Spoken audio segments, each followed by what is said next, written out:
Hey everyone, it's Mark the Tax Wit with your Tax Tip Tuesday, back from hiatus, I guess. All right, so first of all, housekeeping. Tax extension deadline, October 15th. That's coming up soon, so get your stuff together. I want to make sure you file quickly.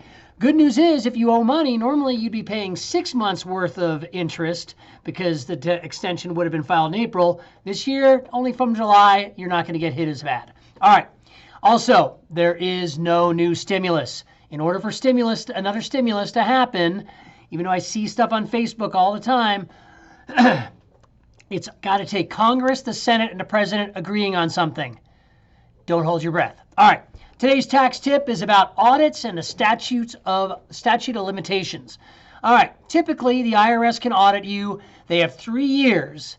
Now, that's 3 years after you file. So if you don't file your 2015 tax return until 2020, you're not off the hook as far as getting away from an audit until 2023.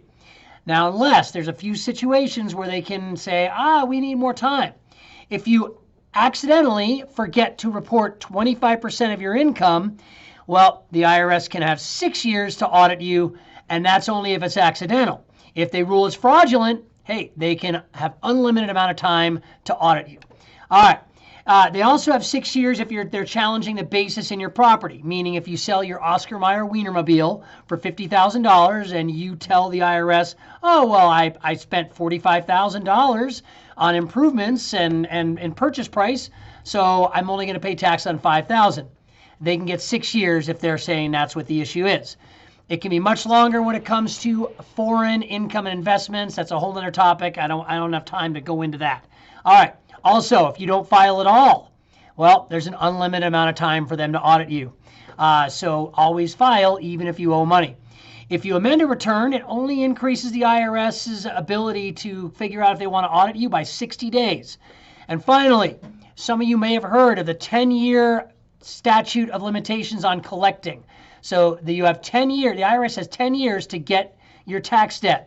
So for you tax dodgers who want to, roll the dice and hope that the IRS isn't going to collect, well, if you filed a tax return in 2010 and you owe $10,000, you're thinking, all right, I can come out from hiding. Well, not necessarily. There's a lot of things that can add to that extension date. Plus, it's usually not until they've made a final determination, which sometimes is about a year to 2 or maybe 3 years after they've tried to contact you. Anyway, that's your tax tip. Hopefully it's timely and newsworthy. We'll see you next time. Have a good one.